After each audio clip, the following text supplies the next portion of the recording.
ഈ വീഡിയോ ശ്രദ്ധിക്കുക. ഈ റെഡ് ഇട്ട മനുഷ്യൻ ഇപ്പോൾ പോലീസുകാരനെ അടിക്കും. പക്ഷേ അതിൽ ബാക്ക്ഗ്രൗണ്ട് ഇട്ട് എന്നാലും ഒന്നൊരു ശ്രദ്ധിച്ചിട്ട് ഇതിൻ്റെ ഒരു ക്ലൈമാക്സ് പറഞ്ഞുതരാം.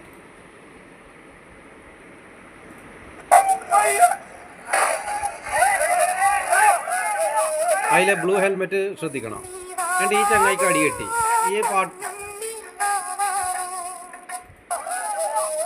അതിലൊരു ബ്ലൂ ബ്ലൂ ബ്ലൂ ഈ ഒരു ഒടുക്ക തുന്നി മാവല്ലേ അതൊരു ബ്ലൂ ഇതാകുന്നില്ല. നിങ്ങൾ ആ വീഡിയോ ശ്രദ്ധിച്ചാൽ മതി. അതിലൊരു ബ്ലൂ ബ്ലൂ ബ്ലൂ ഹെൽമെറ്റിനെ അടിക്കുന്നത്. ബാക്കി എല്ലാ ഹെൽമെറ്റിൻ്റെ കളറും നോക്കാം. ശ്രദ്ധിച്ചില്ലേ? ബ്ലൂ ഹെൽമെറ്റിനെ അടിക്കുന്നത്, ബാക്കി എല്ലാ കളറും നോക്കാം.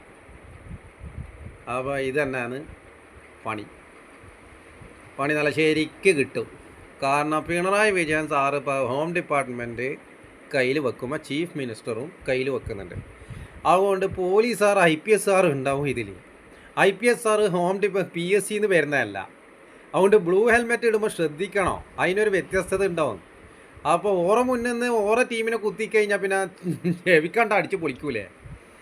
അപ്പോൾ പോലീസുകാർ എന്തെങ്കിലും പറയുമ്പോൾ ഓരടി വാങ്ങിയിട്ട് ഓർക്ക് പണി കൊടുക്കാൻ നോക്കാമെന്നല്ലാണ്ട് നിങ്ങളെ മറ്റേ LDF UDF ഒന്നും എനിക്കിടെ നടക്കൂല. എല്ലാം ഒരു എല്ലാത്തിനും ഒരു തീരുമാനമായി. ഇന്ത്യൻ സിറ്റിസണിലോണ്ട് ഇപ്പോൾ എല്ലാം തീരുമാനമാകുന്നുണ്ട്. അതുകൊണ്ട് പൊങ്കാലയും കൊല്ലലെല്ലാം ഇങ്ങോട്ടേക്ക് വന്നോ, എന്നിട്ട് പിന്നെ എല്ലാവരും ആളെ കൊന്ന പാർട്ടിയല്ലേ.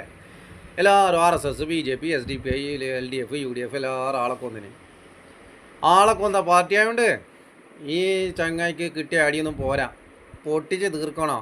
കാരണം സമരം ചെയ്യാൻ പാടില്ല ഹൈക്കോടതി ജഡ്ജ്മെൻറ്റാണ്. സിറ്റിസന്മാർ അടങ്ങാൻ പാടില്ല, റോഡ് ബ്ലോക്ക് ചെയ്യാൻ പാടില്ല. എല്ലാം നിങ്ങളെ പുരക്ക് പോയിട്ട് എന്നിട്ട് ഇതേപോലെ യൂട്യൂബിലും വാട്സപ്പിലും ഇൻസ്റ്റാഗ്രാമിലും പറഞ്ഞിട്ടോ ജയിലിൽ പോകുന്ന ആൾ ജയിലിൽ പോ, വീട്ടിൽ പോകുന്ന ആൾ വീട്ടിൽ പോ.